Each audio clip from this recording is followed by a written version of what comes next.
All right. Well, welcome to night 2 of Vacation Bible School. And we're excited to study this lesson. It's something I'm excited about. I find it very interesting, talking about the spies in the wilderness. But before we go into that, one of the things I'd like to share with you guys is this graph. How many of y'all have seen this before? Has anyone seen this? Okay, one person, 2 people. All right, this is a really unique thing. Aiden Jordan was teaching the college class downstairs, and he shared this with us, and I found this pretty fascinating. So, as we all know, the Bible is so incredibly rich and deep.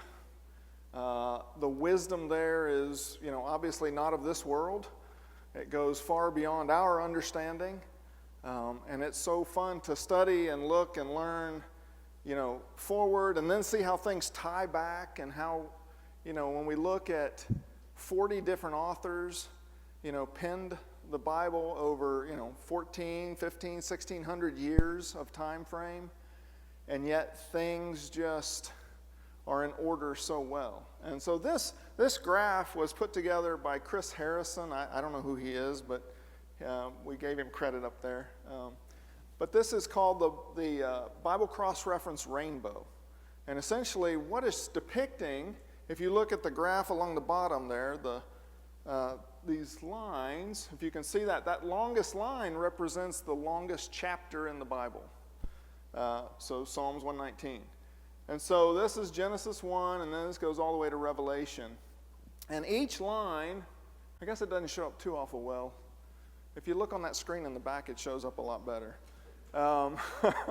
Even though you can't see it, but you can see the colors. But what it represents is there's almost 64,000 cross-references from the Bible. So looking from the Old Testament up to the New Testament and back and all around.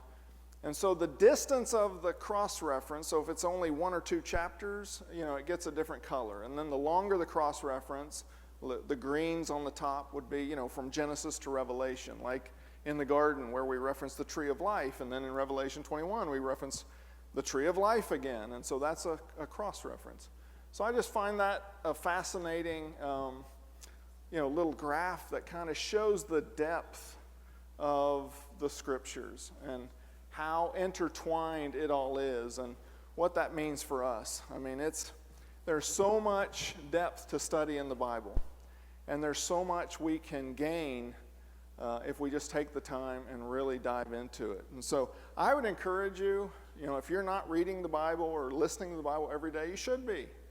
That's one of the things that Evelyn and myself have been working on this year, is trying to get through the Bible. And it's definitely a blessing. And it's always interesting to find all those connections.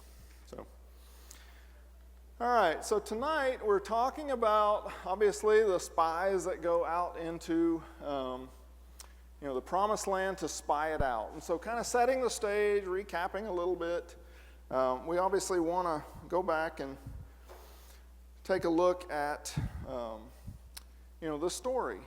Obviously, Joseph, if we remember back to that story, brings his father and his brothers into Egypt. Pharaoh allows them to do that and gives them part of the land, and they settle in the land of Goshen, and they become shepherds back in Genesis. And not long after that, obviously Pharaoh sees a problem, and that is that these Israelites, they are expanding in size, and man, they're going to become more in number than the Egyptians. And so the Egyptians, being as powerful as they are, enslave them and turn them into their slaves. And so we're told that they are in slavery for 430 years. So you think about 430 years. How many generations went? How many people grew up in Egypt in slavery? And that's all they knew. And we know that they built the cities of Pithom and Ramses. And, there's some interesting archaeological work that's being done even today in Ramses. And there you can find it now. It's if you look on Google Earth, it's called Pi Ramses. And there's all kinds of interesting artifacts that are being found there that date back to the Israelites. And so it's just fascinating to see. So, as we go through and we kind of learn about them being in slavery, and we think about that's all they knew. That's all those people knew as they were enslaved. And they were working. And we remember that they were building bricks, right? And then they were building bricks without straw. And one of the archaeological discoveries is they're finding bricks without straw. And I find that fascinating that these bricks, are being found, 3,500 years later, and they're finding these things still there. And it's all a testament to the scriptures.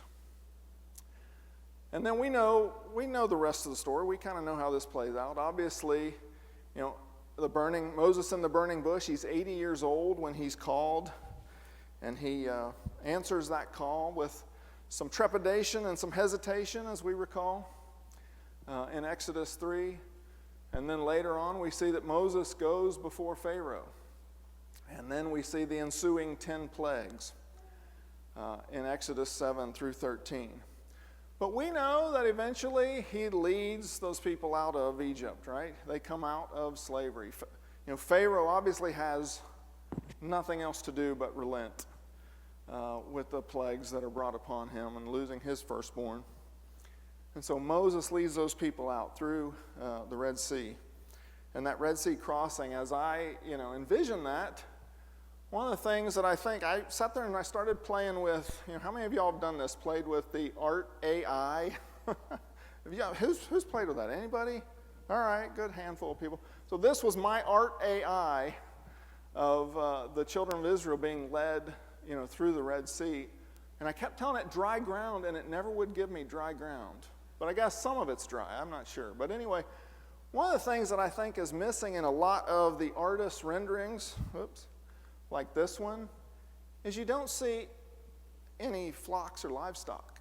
And we know that they took their flocks and their livestock. So I kept putting that into there, saying, add this. And if you zoom in on their faces, it's really blurry and gross. So just don't do that, because AI just doesn't, do faces and detail real well. But I thought it was kind of neat. And I don't know what the things are up here on the side. There's like a boat or something, but I don't know where that came from. I didn't tell them to put that in there. So, but anyway, so they finally make it, obviously, through the Red Sea, and they're now starting their journey across the Sinai Peninsula. And this is the traditional route. There's some other, models out there that suggest that they took a different route, and I'm no expert, but I think from what I've seen and read, I like this route. But obviously, how long do you think it took them to get down here to Mount Sinai? Remember, there's, 1 million, 2 million people? We're not exactly sure, but it's a large group of people. And they also have flocks. They have their elderly. You think about moving that many people. Logistically, that is a huge undertaking. But we know that essentially, if we start looking at everything, we know that when they crossed the Red Sea, wherever they crossed, and made their way down to Mount Sinai, which, as we recall, Moses goes up and worships, talks to God there, gets some instruction, and ultimately makes his way to Kadesh Barnea, and that's where and it takes him about 2 months to get there. So 2 months from leaving, Egypt to making it to the Promised Land, to where they're going to enter. And hang on just a second.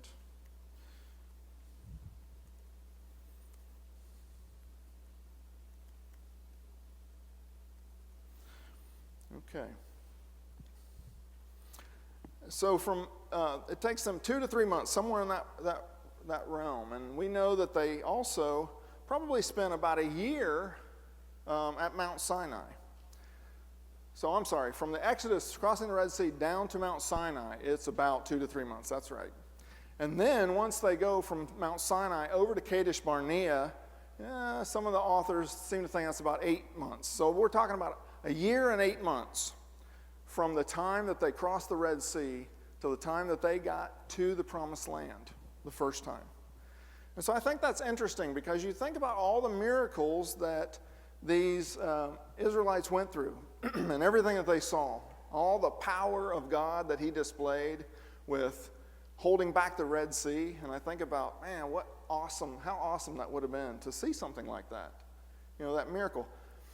And it blows me away that if you start looking at the internet, you start finding all kinds of horrible things, right? And you guys have all looked at the internet and seen the craziness that's on there.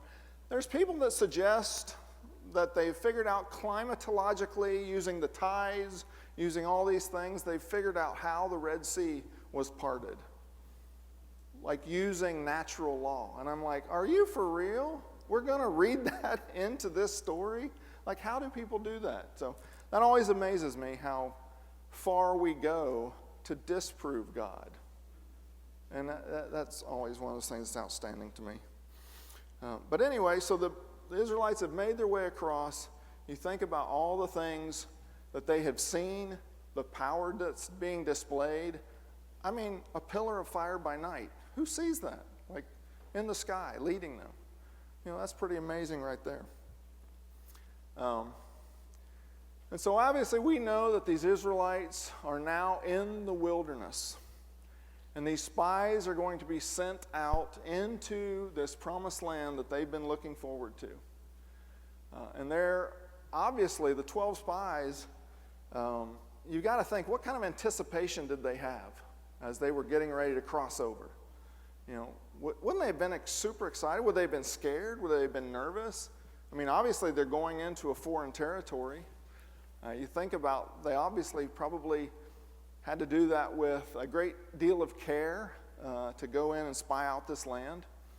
And we know that, they went in, and we know that how the story kind of plays out, don't we? As we know that Joshua came back and gave that good report. And so we're going to be looking at that kind of in detail and talking about the report that they came back with.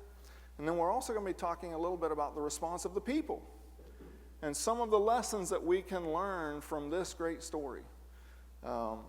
Obviously this is a group that is now in exile. Everything they've known. And so obviously we have the knowledge of looking at it now and seeing how the story plays out, right? We know that all this is working up towards something incredible. The coming of Christ for us, for all mankind. But yet, obviously, they don't understand that at the time. And so you think about, these are folks that have been enslaved for all these generations, and they're looking forward to deliverance from that and something greater, freedom, all those types of things. And so they're looking forward to that. So we're going to be taking a look at those things. But one of the things I'd like for us to start to notice, if we turn to Numbers 13, verses 1 through 4. Numbers 13, verses 1 through 4.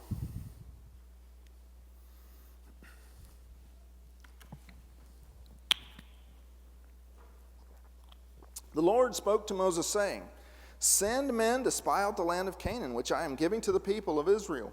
From each tribe of their fathers you shall send a man, every one a chief among them." Did you catch that? He's saying from each of the 12 tribes, send a man, every one a chief among them. So these are not just your strongest warrior from the pack.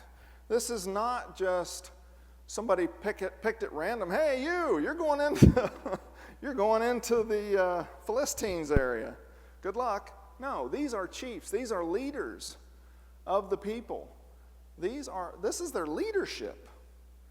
And so that's one of those things that I had overlooked in previous times looking at this story. But so Moses sent them out from the wilderness of Paran according to the command of the Lord. All of them men who were heads of the people of Israel. And these were their names from the tribe of Reuben. And I'm not going to go through and read all those. But we have, Reuben, Simeon, Judah, Issachar, Ephraim, Benjamin, Zebulun, Manasseh, Dan, Asher, and Naphtali. And so we know that of those 12 tribes, we also have Joshua and Caleb, who obviously rise to the top of this list, as we go through and we see the report. And so when we take a look at this, what Moses directs them in verses 7 through 20, when he gives them some direction, he's going to tell them there's things that you need to look for when you go into the land. And so, starting in verse 17, he says, Moses sent them to spy out the land of Canaan, and he said to them, go up into the Negeb, and go up into the hill country, and see what the land is, whether the people who dwell in it are strong or weak, whether they are few or many, whether the land that they dwell in is good or bad, and whether the cities that they dwell in are in camps or in strongholds, whether the land is rich or poor, whether there are trees in it or not. Be of good courage and bring some of the fruit of the land. Now was the time that the season of the first ripe grapes. And so they went up and spied out the land from the wilderness of Zin to Rehob, near Lebo Hamath. All right, so we see them going up and spying out the land with the direction that Moses gave them. And so I think it's interesting, he gives them some clear direction. This is what I want you to look for. Why is he wanting them to look for these things? Obviously, Moses is thinking about the accepting of the promise that has been made to, his forefathers and to him, that he's going to go in and accept this land, and it's going to be an exceedingly great land. It's the promised land. It's flowing with milk and honey. All these things he's going to be setting up and starting the nation there. And you think about God is now developing his people, right? He's bringing them into their own. He's turning them into this great nation that is going to serve him and is not going to serve him. That's the huge juxtaposition that we see with the Israelites. They love him, and they turn their backs on him. They love him, turn their backs on him. And how much more, as we read these stories, we've got to think about ourselves at every turn. Just as Wesley's been talking about with the whole theme of VBS, these are exiles, trying to find their way home, just like the ship. Connor and his crew, or I guess Ace and his crew, are trying to find their way home. And that's us. We're trying to find our way home. And that's these Israelites trying to find their way home. And so this is kind of the beginning of that. All right. A couple things that jumped out at me is they start off, Moses tells them to go up and spy out this land. Starts in the Negev, or the Negeb, either way. But that is a Hebrew word for dry. It's a desert. This is right here at Kadesh Barnea. They are right on the edge of the Negev. And it is part of the desert. The Negev desert is still there today, and this is what it looks like. It's a beautiful part of southern Israel. But this area is extremely dry. There's little to no vegetation at all. It gets 3 inches of rain per year. And so I think about, think about you being a spy and heading into that land that's looks like this. I would doubt that they went on horseback, but maybe they went on horse or camel or mule. I'm not sure. But I'm kind of thinking that they would draw a lot of attention if they did that, so they probably were on foot. But negotiating the Negeb must have been quite formidable. And so it makes a lot of sense that it takes them 40 days to make their way through this countryside. And so, but they obviously not only are spying out the desert, and there were some cities in the desert. So it amazes me that people could eke out an existence here. But apparently at some of the bases of some of the hills, there would be the wadis, which are the wetlands, and where there would be some water and vegetation where people could potentially make an existence. But then he also said to spy out the hill country. And so if we look to the west of Jerusalem, in between Jerusalem and the sea, the Mediterranean Sea, this is the hill country. This is the Judean hill country. In this area, this is what it looks like today.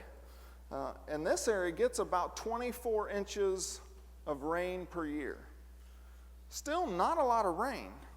You realize last year in Orlando, we got about 65 inches of rain here. So we get a lot of rain, and you can tell by our lush tropical vegetation. Actually, I shouldn't say tropical, it's subtropical. But anyway, that's our climate. But this hill country is where they would have found those fruits. This is where those grapes, the pomegranates, those things that they brought back would be growing, would be in and around this part of the hill country. And so, again, thinking about, being a spy and heading into that land to spy out this country, images like this kind of pop out at me. All right, and so let's keep taking a look at our scriptures. We're going to take a look starting in Numbers 13, verse 21. So they went up and they spied out the land from the wilderness of Zin-Rahab near Lebo-Hamath. They went up into the Negeb and came to Hebron. Ahiman, Seshai, and Talmai, the descendants of Anak, were there. Hebron was built 7 years before the Zoan in Egypt. And they came into the valley of Eshcol and cut down from there a branch with a single cluster of grapes. And they carried it on a pole between the two of them. They also brought some pomegranates and figs. That place was called the Valley of Eshcol, because the cluster that the people of Israel cut down from there. Okay, and so right away we notice in Hebron, which is that region that we were talking about, kind of the hill country area, what are some of the things that maybe pop out at us there? What did they encounter? Anyone? What? The sons of Anak. Yeah, what is that? What are the sons of Anak? These are the giants. These are the giants. And a lot of people would say that they're related to the Nephilim, which is referenced back in Genesis 6, verses 1 through 4. And that is that really weird thing. I think, David, you did a question and answer on that, didn't you? Talking about where these says that the sons of God took the daughters of men and they took them to be their wives.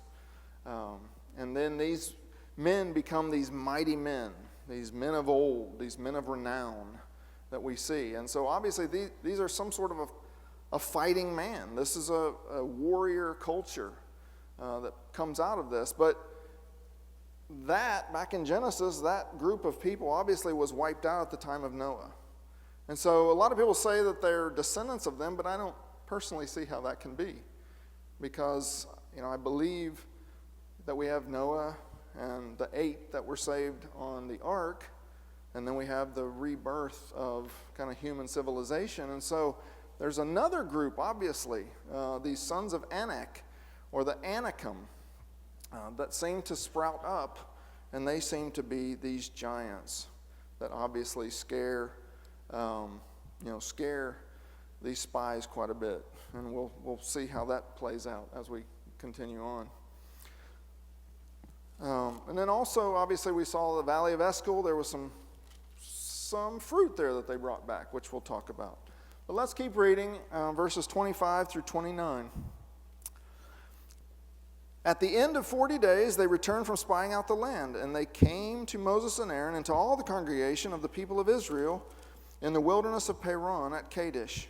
They brought back word to them and to all the congregation, and showed them the fruit of the land. And they told them, "We came to the land in which you sent us. It flows with milk and honey, and this is its fruit." So they obviously brought some of the fruit back. However, the people who dwell in the land are strong, and the cities are fortified and very large. And besides, we saw the descendants of Anak there. The Amalekites dwell in the land of the Negeb, the Hittites and the Jebusites and the Amorites dwell in the hill country, and the Canaanites dwell by the sea and along the Jordan. So the Amalekites, we know that's that group that the Israelites are going to get into one of their first big fights with. And they live in that Negeb, in that desert that we were looking at. So obviously they are tough people to live in that area. And then later on we know that the Philistines become later big-time antagonists, obviously, of the Israelites. And so these folks, God's given them the command, go in and overthrow them. He's already given them. He's already won. The battle's already been won. But we know that the Israelites are going to question that. Their faith isn't quite where it needs to be to go in and do that.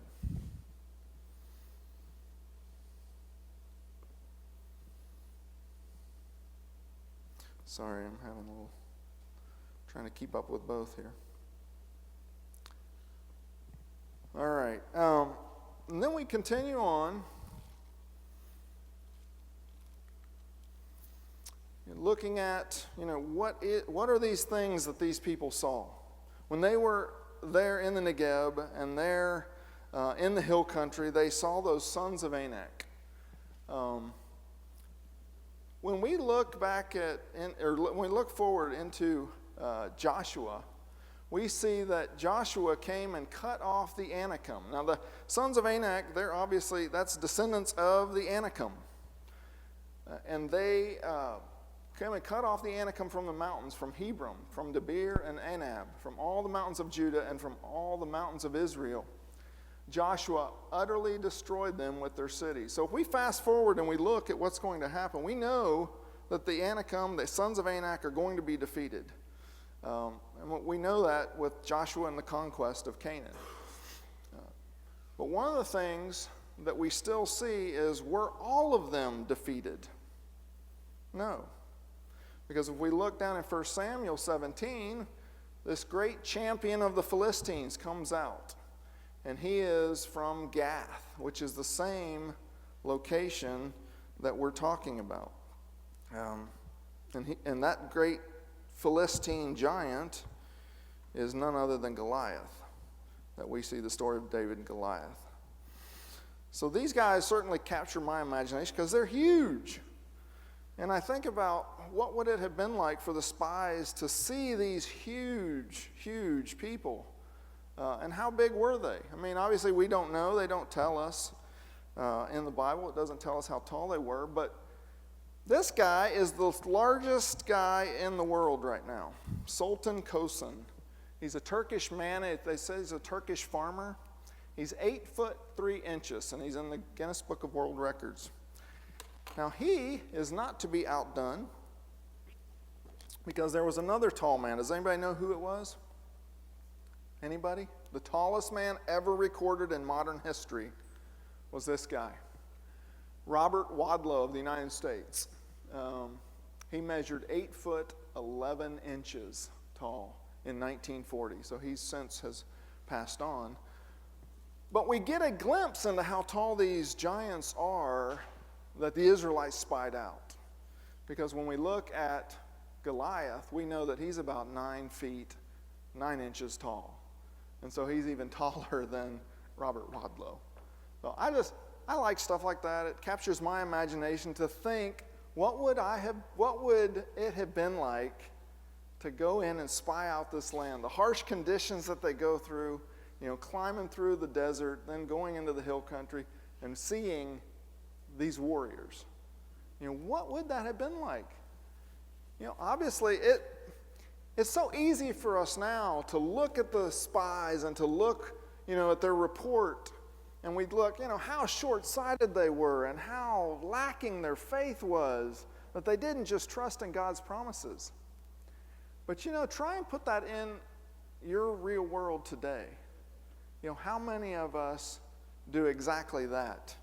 We know God's promises. We go into the world, a problem confronts us, and we fail to see how God's promise will sustain us and see us through. It's exactly what happened with the Israelites. they knew the promise. Moses comes down and is sharing that with them. These are the leaders of the Israelites. These spies are not just your average man, they're the leaders.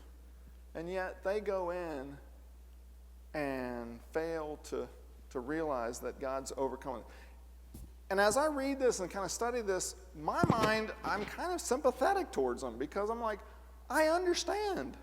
I'm thinking, man, I'm only 6'3". There's no way I could. 6'2". I'm 6'2". How in the world? I'd like to be 6'3" or even 7'3". But anyway, how in the world would we go up and fight these people? So, I understand their trepidation and their fear.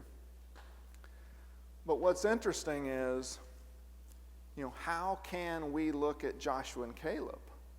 Because they see the same thing that the other 10 saw. How can, some of the folks, we all see the same thing, but yet we arrive at different conclusions on the outcome. And that's the crux of the matter, isn't it?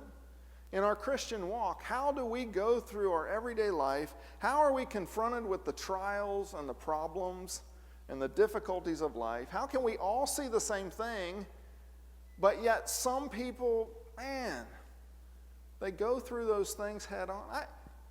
I just got to be honest.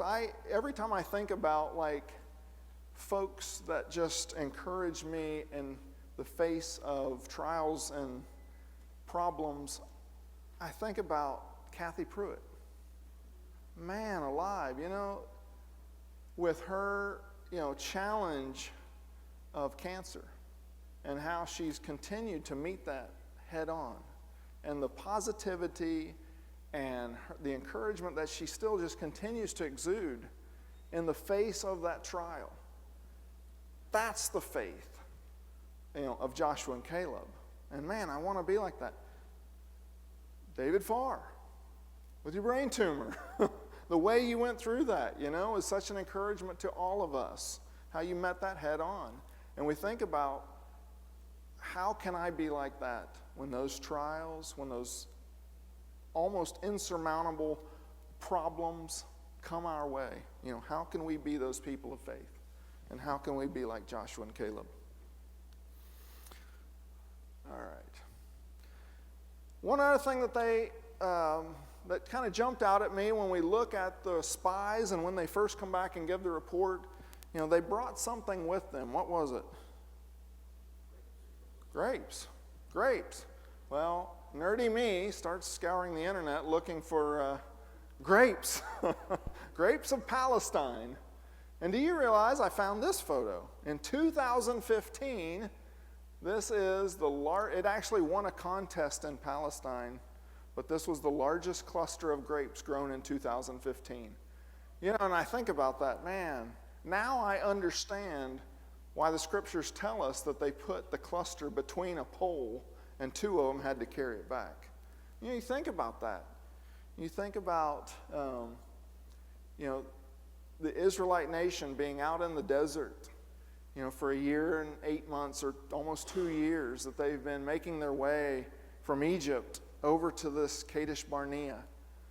And then they go in and the spies bring this back. How exciting that would be, wouldn't it? I mean, look at this fruit. When they've been eating manna day in and day out, and quail. Obviously this was exciting news for the nation of Israel when they brought the grapes back, and the pomegranates and the figs. All right. Well, let's keep moving on here a little bit. Let's look at Numbers 13, starting in verse 30.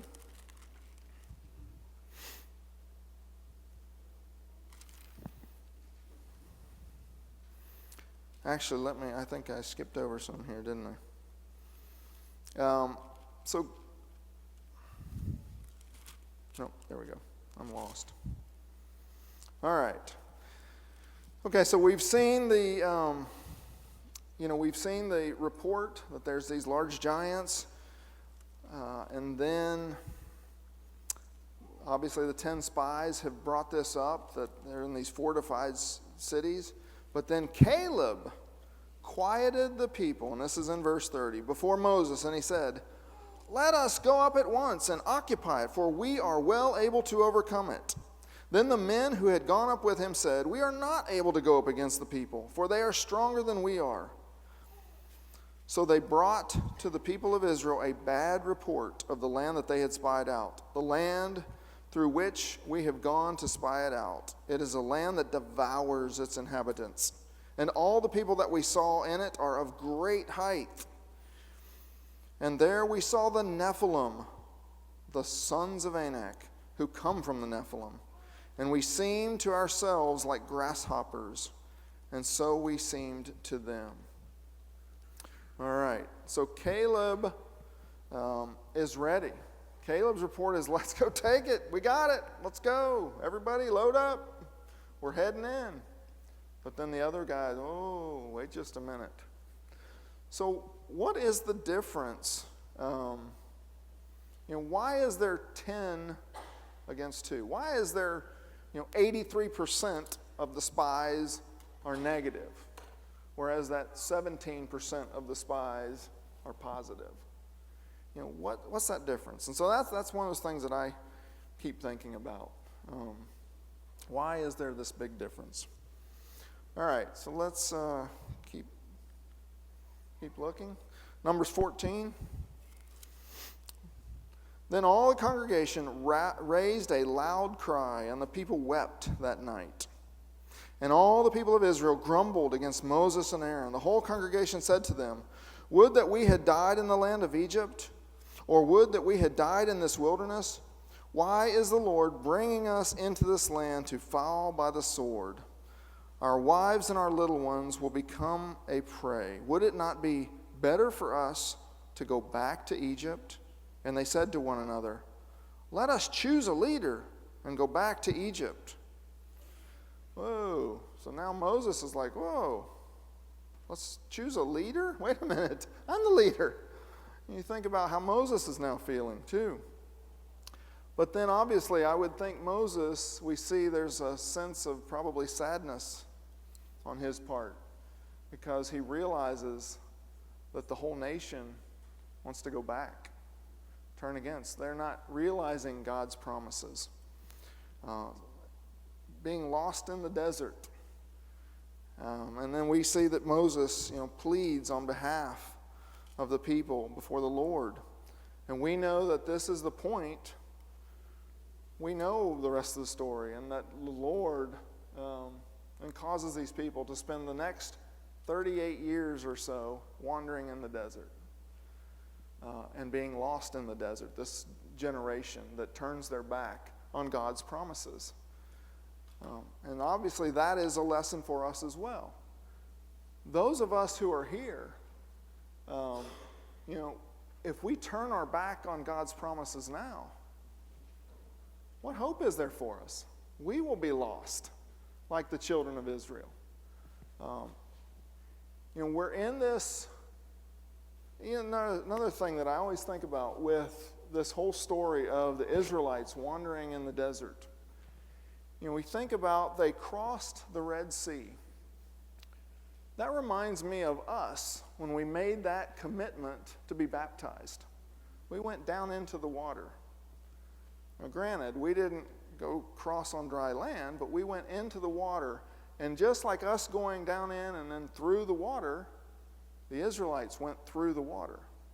So that's symbolic kind of their baptism. And I may be stretching a little bit, but that's kind of one of those things, one of those parallels that I see. And then the Israelites wander in the desert before reaching their promised land. And that's just like us. We've been baptized. We're now in the desert. We're still in the world. We're still here. But there's something greater promised to us. And it's coming. And we just have to seize it. And I think there's so many things that if we would just take hold of the Scriptures and really put it into our life and make that a huge part, that there are so many problems and issues of this life that are so easily overcome. The faith of those people that I mentioned. Obviously we see how Christians with great faith go through these trials. seemingly effortlessly. And we know going through cancer or a brain tumor, all these things, that's not an effortless thing to go through. That's a horrible thing to go through, and none of us want it. But yet that faith sees us through that. So how do we get that? How does each one of us kind of build that faith? And I really do believe, that is why we are called to come together as this community, to spend time together in worship and in prayer, edifying and building up one another, is so that we can be encouraged when we face those trials, those tribulations of our life, to go through them in faith with the full assurance that God's got this, and there's something so much greater coming. And it doesn't matter what happens to us in the desert. Think about, again, the children of Israel in the desert. It didn't matter what happened to them. God had them. No water? No problem. I got water. No food? No problem. I got food. You got giants in the way? No problem. We got that beat. So we just think about, all the parallels there between our lives today and what the Israelites went through.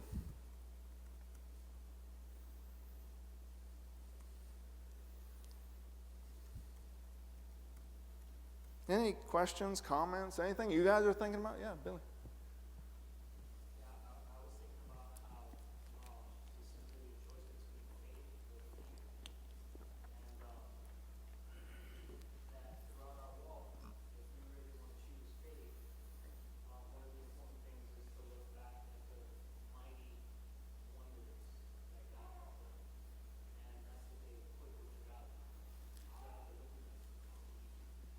Yeah, absolutely.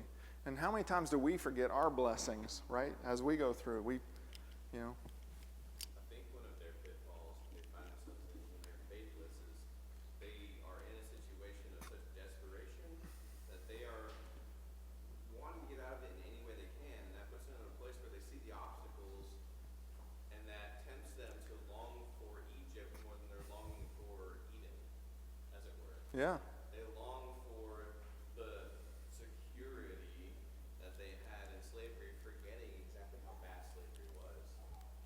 Rather go back to that because they know that devil, they don't know what lies ahead, so they're tempted to long for Egypt more than they long for the Eden that lies ahead of them. Yeah. And, it makes me think well, how do we do that? What Egypt are we longing for instead of longing for Eden ourselves? Yeah. A lot of us look back, right? Again, you think about different Christians as they come to Christ. We have the parable of the different soils. But as we look at folks, we all know folks who have come to Christ, but then they soon or even down the road return back to their old way of life because that's comfortable. I know that. This new way of life that I need to be living, that's tough. That's tough. So yeah, a lot of applications there. Okay. A few lessons that we can learn from the story of the spies is God is faithful to sustain his people. And we certainly know that. And there are so many scriptures, there's a smorgasbord of scriptures that we could pull that prove that over and over and over again. The stories of old, through the Old Testament, prove that over and over and over again. We think about Psalms 52:22. Cast your burden on the Lord, and he will sustain you. He will never permit the righteous to be moved. If we're being moved, if we know what the right thing to do is, but we continue to go back to the old thing, we're not following through with God's promises. We're turning our back on those. We're allowing ourselves to go back to that old way of life. And certainly that's not a good thing because we're now doubting what God tells us. We will not be moved. The righteous will not be moved. And so we need to make sure that we stay steadfast, stay the course, pressing on to that upward way. Philippians 4:19, and my God will supply every need of yours according to his riches in glory in Christ Jesus. Every single need that we have will be supplied. But there again, how many times do we continue to go back to the old way? Just like the Israelites wanted to go back to that old way, even though that was slavery and they're coming into freedom. Something so much better is waiting for us. We just must continue to press on. Psalms 84, for the Lord God is a sun and shield. The Lord bestows favor and honor. No good thing does he withhold from those whose walk is blameless. No good thing. As a young man growing up in the church, I used to think about, man, all these rules. I go to Bible class and, man, you can't do this, you can't do that, I can't drink, I can't dance, I can't party, I can't smoke, I can't curse, I can't, man, the list, I can't steal, I can't do anything. How short-sighted is that, right? As we grow in our faith, we realize it's not about that, It's I want to walk the Christian life because it's the best way to walk. It's awesome. And I think about this verse, no good thing does he withhold from us. The Christian life is the best life of all. We don't care about those sinful things of the world. But man, as a young person, as a kid growing up, that's tough. I want to be like everybody else. I want to do the things that the world does. But realizing that's death. That's darkness. That's exile. 2 Corinthians 12:9. But he said to me, my grace is sufficient for you, for my power is made perfect in weakness. Therefore I will boast all the more gladly of my weaknesses, so that the power of Christ may rest upon me. Power of Christ is what we're talking about. There's so many stories too. When we look back in the desert, Christ was there. Was it Christ in the rock? There's all these things that we could go into, and people much smarter than me, like David and Wesley, can do that. But all right. Then also in 2 Thessalonians 3:3, but the Lord is faithful. He will establish you and guard you against the evil one. All right.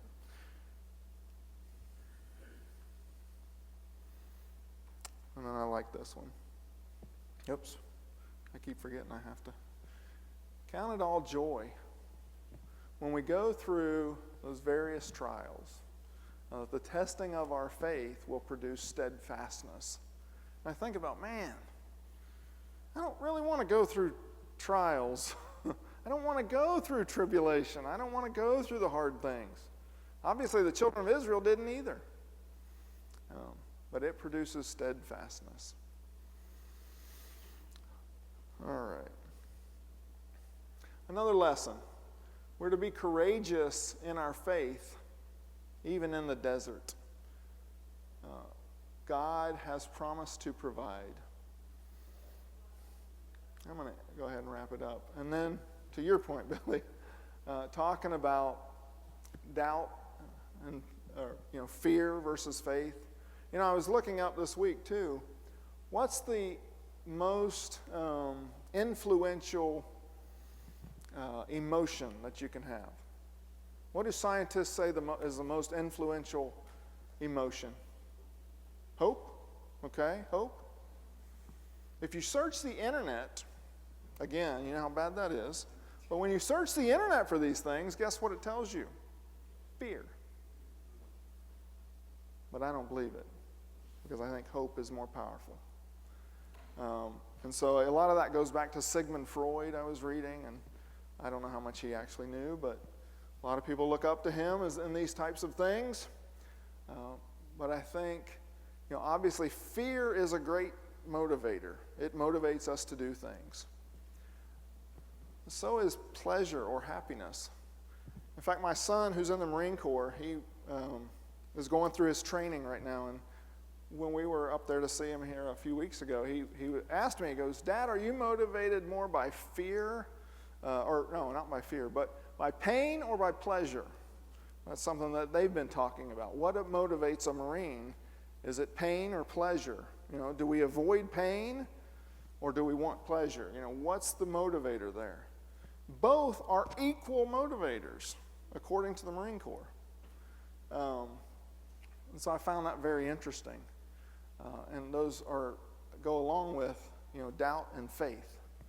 And do we have doubts or fear, or do we rely on our faith, which I would say is pleasurable? So something to think about. I just wanted to leave you with that. I think the spies give us a lot to think about. Yes, you have. Please do.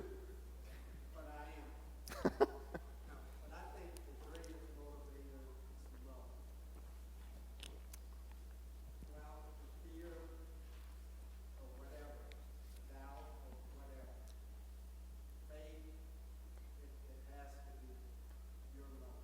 Faith, hope, and love, and the grace of thee is love. Many things you won't do for love. And that's what God wants from us. Yeah. That's what God gives us.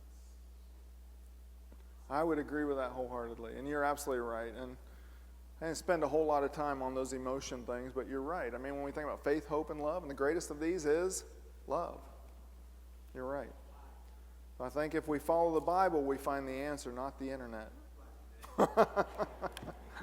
The internet steers us the wrong way.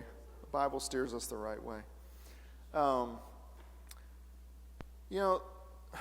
Obviously, we're here together tonight to grow our faith.